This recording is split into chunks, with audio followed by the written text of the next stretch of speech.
प्रेरणार्थक क्रिया को आज हम पढ़ रहे थे। प्रेरणार्थक क्रिया क्या होती है? जिन क्रियाओं से इस बात का बोध हो या पता चले जिसमें कर्ता यानी कि काम करने वाला स्वयं काम ना करके किसी दूसरे को कार्य करने के लिए प्रेरित करता है, किसी दूसरे को काम करने के लिए प्रेरित करता है। तो एक तरफ आपने बॉक्स बनाया होगा क्रिया का और एक तरफ बनाया होगा प्रेरणार्थक क्रिया का।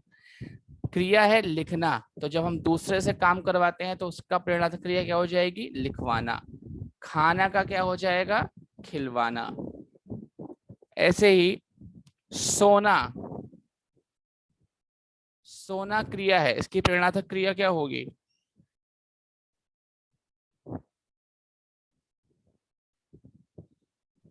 करवाना। करना, करना क्रिया है, इसकी प्रेरणार्थक क्रिया क्या होगी? करवाना। देना क्रिया है, इसकी प्रेरणार्थक क्रिया? काटना क्रिया है, इसकी प्रेरणार्थक क्रिया? इन चारों की प्रेरणार्थक क्रिया बताइए। करना की करवाना, देना की हाँ दिलवाना, काटना की कटवाना और सोना का सुलवाना शायद। जी बिल्कुल, सोना का होगा सुलवाना, है ना। घर में मेहमान आए हैं भाई, सुलवाओ इनको, तो सुलवाना। करना का होता है कराना, है ना, या करवाना। देना का होता है दिलवाना, है ना। बच्चे को टॉफी दिलवाना तो जरा, तो दूसरे से आपने काम करने के लिए। काटना का क्या होगा? कटवाना, है ना। जब बच्चा हमको काटता है तो घर में कई बार हम क्या कहते हैं झुंझला के, अरे हमें क्यों काट रहे हो, दूसरे के कटवाओ जाके, तो कटवाना। ठीक है, ये प्रेरणार्थक क्रिया होती है। प्रेरणार्थक मतलब जहां आप दूसरे से काम करवाते हो, दूसरे को मोटिवेट करते हो काम करने के लिए। नेक्स्ट देखिए नंबर 5, पूर्णकालिक क्रिया। पूर्णकालिक क्रिया, ठीक है। हमने क्रिया के आपको भेद बताए थे, संरचना की दृष्टि से 5 भेद होते हैं। आज हम अंतिम पूर्णकालिक क्रिया पढ़ रहे हैं। जब कर्ता एक क्रिया समाप्त कर, जब कर्ता एक क्रिया, जब कर्ता एक क्रिया समाप्त कर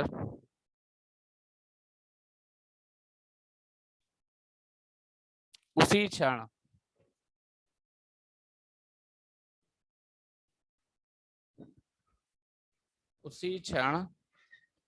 दूसरी क्रिया में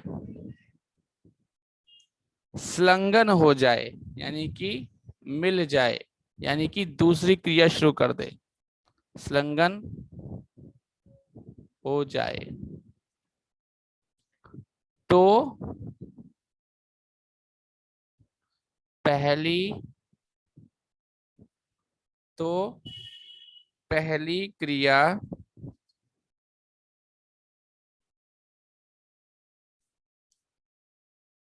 तो पहली क्रिया पूर्णकालिक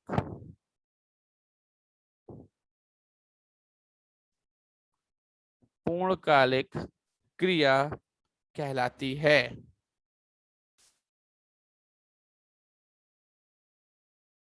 ओके, पूर्णकालिक क्रिया क्या है? जब कर्ता एक क्रिया समाप्त कर उसी क्षण दूसरी क्रिया में शामिल हो जाए या शुरू कर दे या संलग्नित हो जाए, तब जो पहली क्रिया होती है वो पूर्णकालिक क्रिया कहलाती है।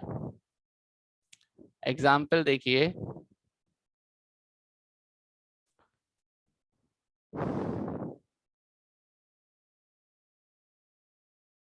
ओके, अनुष्का पढ़कर सोई। अब बताइए इसमें पूर्णकालिक क्रिया कौन सी है? पढ़कर सही। बिल्कुल, अनुष्का कौन सी है इसमें पूर्णकालिक क्रिया? सर पढ़कर सोई। हाँ, पहले उन्होंने क्या काम करा? पहले काम करा है पढ़ने का, और उसके बाद पढ़ने के बाद किताबें बंद करी और तुरंत ही दूसरे काम में लग गई, और वो काम क्या था? सोने का। ठीक है, तो ये होता है पूर्णकालिक क्रिया। नेक्स्ट देखिए, ये हमारे 5 क्रिया के भेद पूरे हो गए संरचना की दृष्टि के आधार पर, जो मैंने आपको पढ़ाना शुरू करे थे ये कंप्लीट हो गए हैं।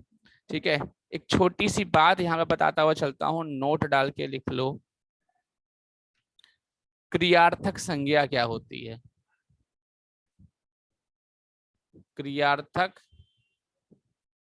संज्ञा ये क्या होती है? लिख लीजिए, जब क्रिया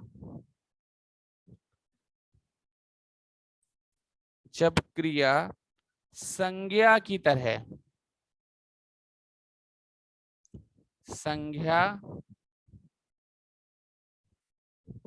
तरह व्यवहार में आए, जब क्रिया संज्ञा की तरह व्यवहार में आए,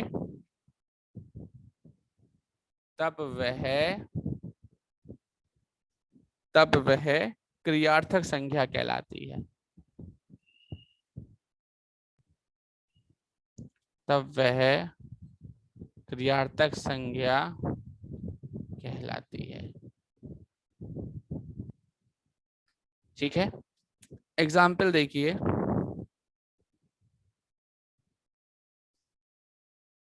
पहला सेहत के लिए अच्छा है। ठीक है, अब यहाँ पर जो टहलना शब्द है, टहलना, ये टहलना शब्द क्रियार्थक संज्ञा है। ठीक है, क्रिया पहले आ गई है और संज्ञा की तरह व्यवहार कर रही है। टहलना सेहत के लिए अच्छा है ना? खेलना सेहत के लिए अच्छा है। ठीक है, पढ़ना भविष्य के लिए अच्छा है। तो इस तरीके से जब चीजें आती हैं तो जो इसमें क्रिया होती है वो संज्ञा के तरह कार्य करती है। इसे सब लोग नोट कर लीजिए। अब हम बात करते हैं आगे प्रश्नोत्तर की, कि क्रिया में प्रश्न कैसे पूछे जाएंगे परीक्षा में। और ये क्रिया चैप्टर मैं आपको बता दूं, जो बच्चे यूपी पैट का फॉर्म भरे हैं, आपको पता होगा, और आपने सिलेबस देखा है कि उसमें क्रिया चैप्टर आपके सिलेबस में है, देखा है?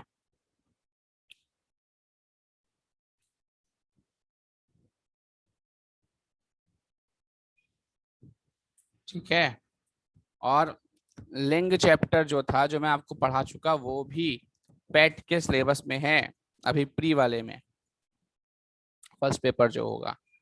चलिए अब हम देखते हैं प्रश्न उत्तर, किस तरीके के प्रश्न आते हैं।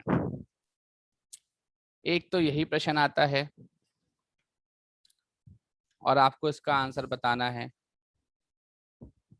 संयुक्त क्रिया के भेद हैं, option A 7, option B 11, option C 5 और ऑप्शन डी 9। बी, अच्छा 11 है संयुक्त क्रिया के भेद, पक्की बात है? वेरी गुड, सभी के आंसर करेक्ट हैं, बहुत बढ़िया।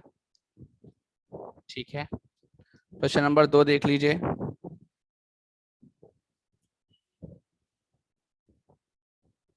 सकर्मक क्रिया कौन सी है? ऑप्शन ए है आपका रोना, ऑप्शन बी है आपका हंसना, ऑप्शन सी है आपका सोना और ऑप्शन डी है आपका लिखना। सकर्मक क्रिया कौन सी है?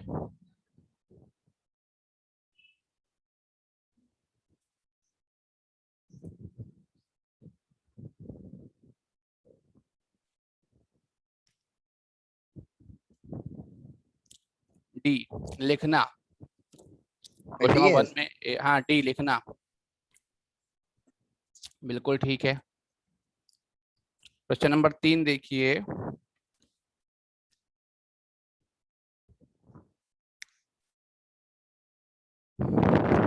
संरचना की दृष्टि से, संरचना की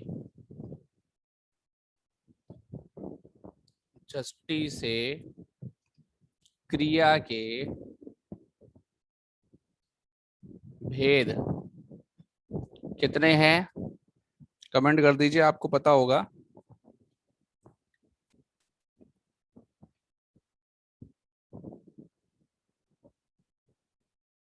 बिल्कुल ठीक है शिरांशी, आंसर। संरचना की दृष्टि से क्रिया के कितने भेद है? ऑप्शन नंबर सी, 5 भेद है। ठीक है, बिल्कुल ठीक है, 5। Khyati ji, question number 4।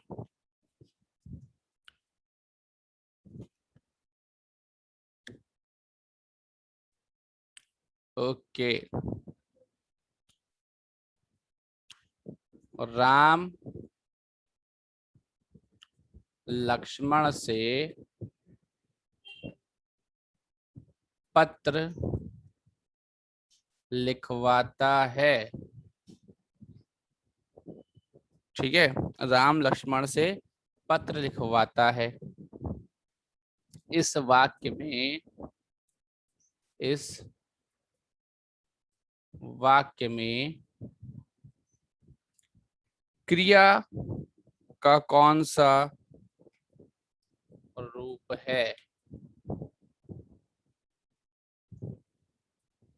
क्रिया का कौन सा रूप है? ऑप्शन ए है आपका पूर्णकालिक,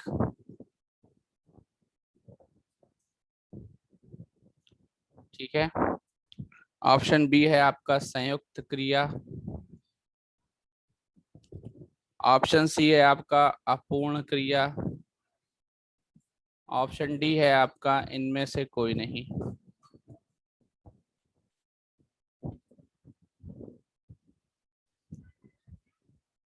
कमेंट करें आंसर।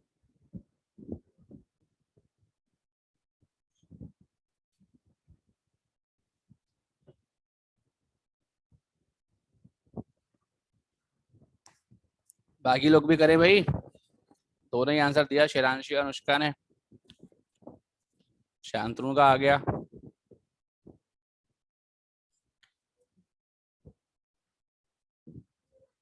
हयाती जी आप बताइए। Okay, good. अब देखो भाई, डी आंसर इसका करेक्ट है। डी आंसर करेक्ट है। अनुष्का, ध्यान से पढ़ो बेटा उसको, वाक्य को। राम लक्ष्मण से पत्र लिखवाता है, अभी अभी तो बताया। लिखवाता है मतलब राम अपना काम स्वयं नहीं कर रहे हैं, वो जिसको भी पत्र लिखवा रहे हैं लक्ष्मण से कहा कि लक्ष्मण तुम लिखो पत्र।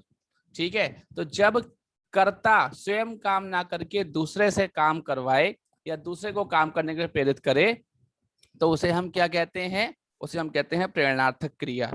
तो अगर यहाँ पर पूछा जाए क्रिया कौन सी है, तो यहाँ पर है प्रेरणार्थक क्रिया, यहाँ पर है।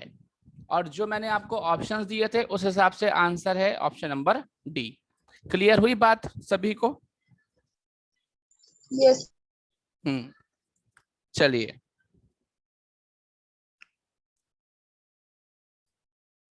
नेक्स्ट देखिए। वह बहुत सोता है, वह बहुत सोता है ना? सोना या सोता कौन सी क्रिया है? कौन सी क्रिया है? इसकी बात कर रहा है सोता की, है ना, सोता कह लीजिए या सोना कह लीजिए। ये कौन सी क्रिया है? ऑप्शन ए है आपका अकर्मक, ऑप्शन बी है आपका सकर्मक, ऑप्शन सी है आपका सहायक क्रिया, और ऑप्शन डी है आपका प्रेरणार्थक क्रिया। चलिए बताइए। वह बहुत सोता है। चलो बच्चों के आंसर आ रहे हैं। शांतनु बताओ भाई, अनुष्का जी बताइए।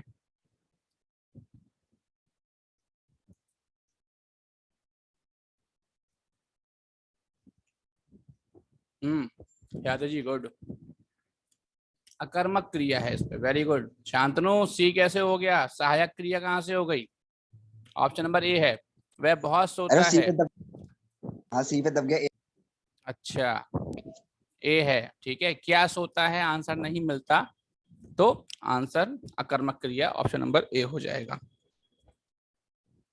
चलिए और देखिए,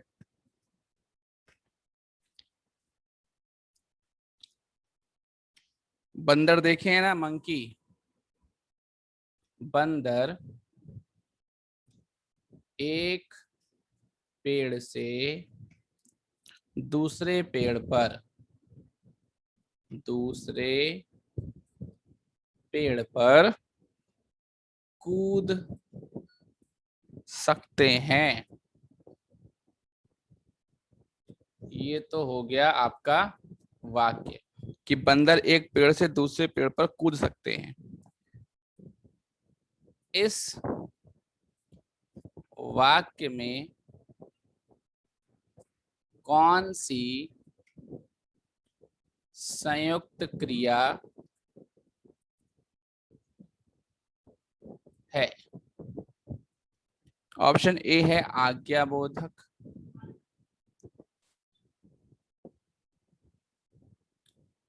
ठीक है।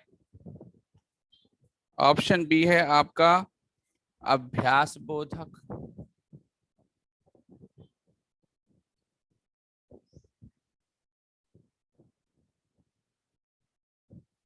ऑप्शन सी है आपका इच्छा बोधक,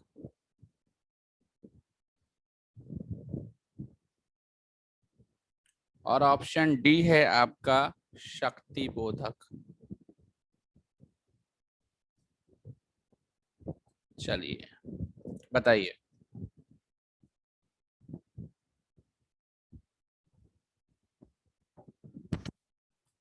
अनुष्का जी आप ध्यान से पढ़िए जरा एक बार प्रश्न को फिर से।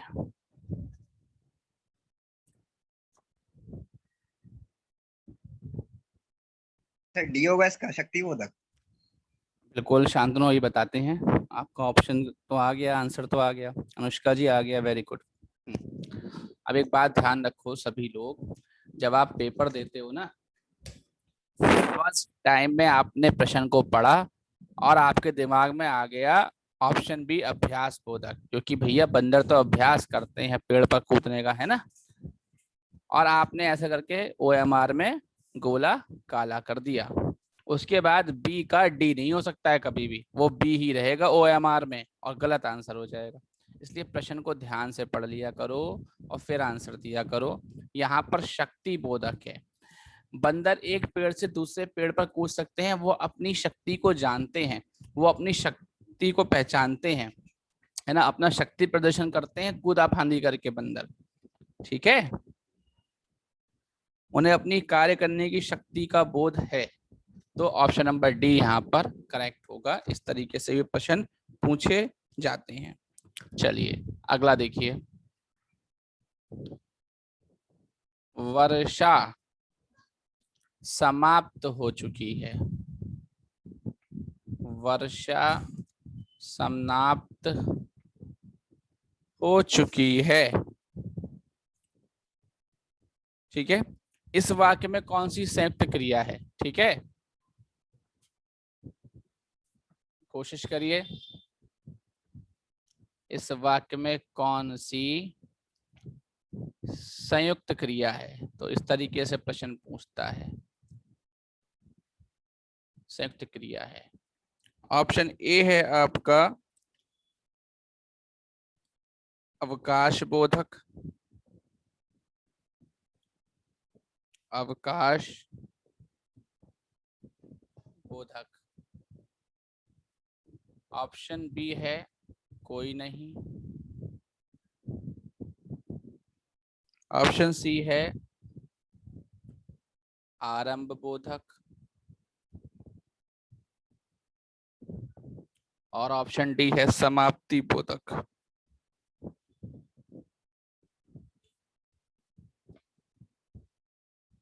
चलिए बताइए। वेरी गुड, आंसर सबके आना शुरू हो गए। वाक्य पढ़ के ही पता लग रहा है कि वर्षा समाप्त हो चुकी है, मतलब रुक चुकी, क्रिया रुक गई, कार्य रुक गया। ठीक है, तो option number D is correct answer, समाप्ति बोधक। ओके, चलो एक और प्रश्न देते हैं। निश्चय बोधक वाक्य की पहचान करो। अब इस तरीके से ही प्रश्न पूछता है, निश्चय बोधक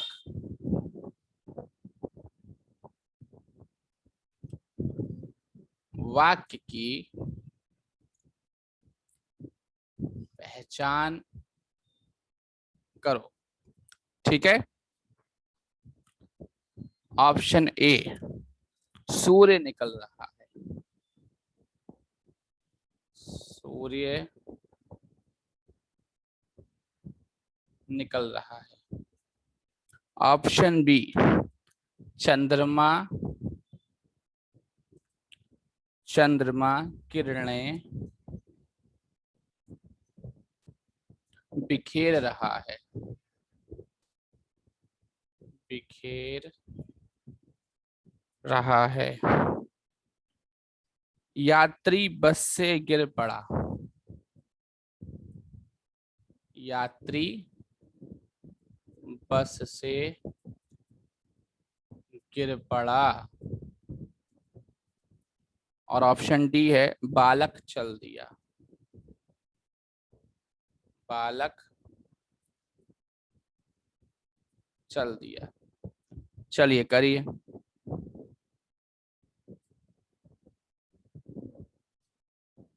निश्चय बोधक वाक्य की पहचान करो। 4 वाक्य आपके सामने हैं, इस तरीके से प्रश्न आता है। शांतनु फिर से डू इट अगेन, ध्यान से देखो।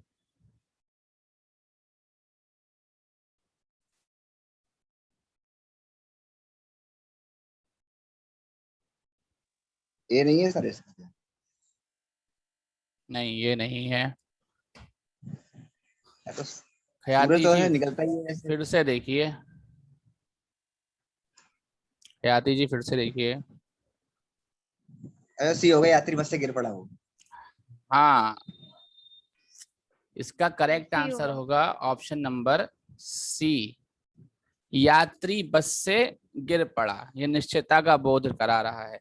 सूर्य निकल रहा है, अभी हम सुबह सुबह उठे, हमने कहा भाई सूर्य निकल रहा है, थोड़ी देर बाद बादल हो गए, तो यहाँ पे निश्चितता का बोध ही नहीं हो रहा था। अब इस समय बैठा हुआ पढ़ा रहा हूँ, बाहर धूप है ही नहीं। चंद्रमा किरणें बिखेर रहा है, हो सकता है बिखेरने की कोशिश करे, बादलों में छुप जाए, है ना, फिर आप कह सकते हैं छुप गया बदरी में जाकर। बालक चल दिया, अब पता नहीं, हम लोग कभी कभी कहते हैं ना, अरे बस फोन पे हमने कह दिया, अरे बस चल दिया यार, आ रहा हूँ आ रहा हूँ, भले ही वहीं कुर्सी पे बैठे बिस्किट खा रहे हो, लेकिन हम कहते हैं चल दिया। तो ये तीनों बातें निश्चितता का बोध नहीं करा रही हैं। लेकिन यात्री बस से गिर पड़ा, भाई उतर रहा होगा तो गिरेगा ही, ये बात निश्चित है। अब नहीं सही से उतरा तो गिर गया नीचे और जमीन पे पड़ा हुआ है, तो ये बात निश्चित हो गई। बात समझ में आ गई? अरे हाँ ना तो बोलो। Yes sir. और देखिए किस तरीके से प्रश्न बनता है। संयुक्त क्रिया बनती है, संयुक्त क्रिया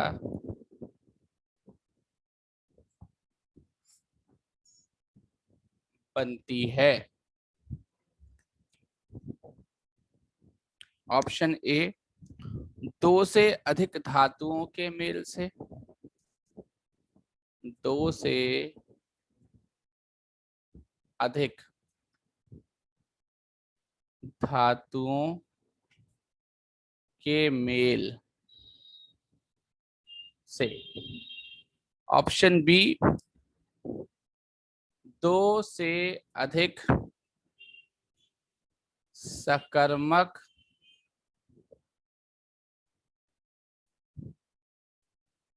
क्रिया के मेल से। ऑप्शन नंबर सी, दो से अधिक अकर्मक क्रिया के मेल से। ऑप्शन नंबर डी, दो से अधिक प्रेरणार्थक क्रिया के मेल से। आंसर करिए। ये जहां मैंने कॉमा लगाए हैं वो सब पुनरुक्ति चिन्ह है। दो लोगों के आंसर आ गए, बाकी लोग भी आंसर करिए।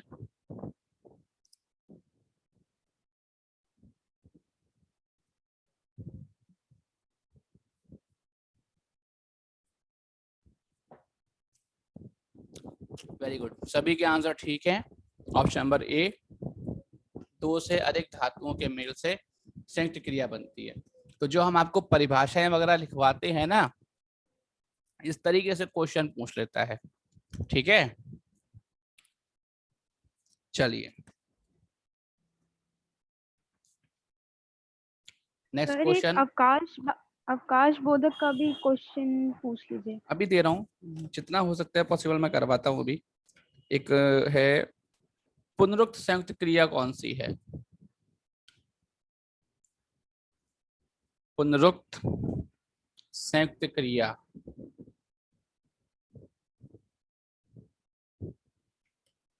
पहचानो। ऑप्शन नंबर ए है, जीवन में संकट बहुत आते हैं। जीवन में संकट बहुत आते हैं। ऑप्शन नंबर बी है, घोड़ा दौड़ सकता है। दौड़ सकता है।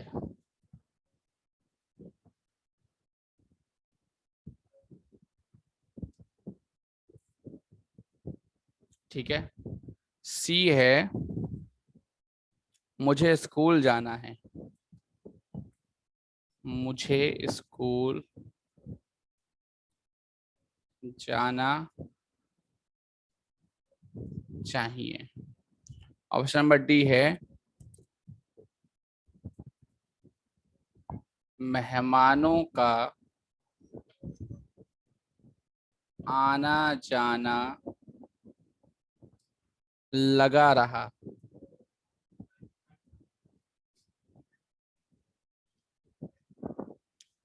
बिल्कुल ठीक आंसर है। बिल्कुल ठीक आंसर, बिल्कुल ठीक आंसर। ठीक है, बिल्कुल ठीक आंसर है। अब आना जाना, इसी से पता लग गया यहाँ पुनरुक्त क्रिया है। आना जाना, पढ़ा लिखा, खाता पीता, खाते पीते घर के हो, है ना। जहां पर ऐसे शब्दों का प्रयोग हो रहा हो समान अर्थ वाले, है ना, तो वहां पर पुनरुक्त संयुक्त क्रिया होती है। इस बात का आप लोग ध्यान रखिएगा। ठीक है, चलिए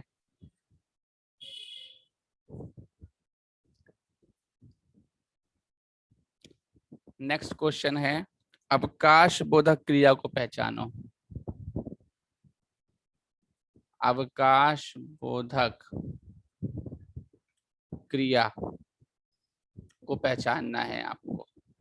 लास्ट समय रह गया है तो करवाता हूं जल्दी से। ऑप्शन ए लिख लीजिए आप लोग, घोड़ा चलने लगा। ठीक है। ऑप्शन नंबर बी लिखिए, राम गा चुका। ठीक है, ऑप्शन नंबर सी लिखिए।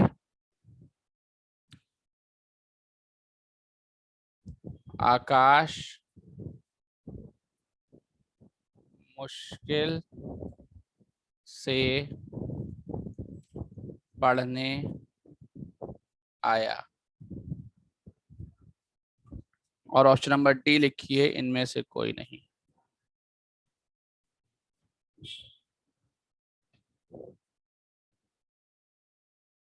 बिल्कुल ठीक है सबका आंसर, ऑप्शन नंबर सी, मुश्किल से पढ़ने आया। ठीक है, मतलब आ रहा था रास्ते में, उसने क्या करा होगा, काफी मुश्किलों का सामना किया होगा या मुश्किलें पैदा करी होंगी। छोटे बच्चे देखे हैं स्कूल जाते हुए, अब वो फर्स्ट डे स्कूल जा रहे होते हैं तो कुछ तो हंसते हुए जाते हैं, कुछ रो रहे होते हैं। एक तरफ उनके पापा मम्मी उनको धक्का दे रहे होते हैं अंदर, जा बेटा पढ़। एक तरफ मैडम की जो स्कूल की टीचर होती है वो हाथ वाला खींच रही होती है, नहीं अंदर आओ टॉफी देंगे। फिर वो मैडम टीचर्स बात करती हैं, अरे भाई बड़ी मुश्किल से पढ़ पाया ये बड़ी मुश्किल से स्कूल के अंदर आया है ना। पेरेंट्स भी बताते हैं हमारा बेटा शांतनु तो भैया बड़ी मुश्किल से स्कूल गया था। तो इस तरह के क्वेश्चंस परीक्षा में आते हैं। क्रिया चैप्टर हमारा पूरा हुआ। नेक्स्ट क्लास का शेड्यूल मैं आपको बता दूंगा क्या कराऊंगा। तब तक सुरक्षित रहें, घरों में रहें, स्वस्थ रहें। धन्यवाद। थैंक यू सर, और सर रिकॉर्डिंग का ध्यान रखिएगा। अरे बिल्कुल ध्यान रखेंगे। धन्यवाद, thank you. Thank you sir, thank you sir, welcome. Thank you sir.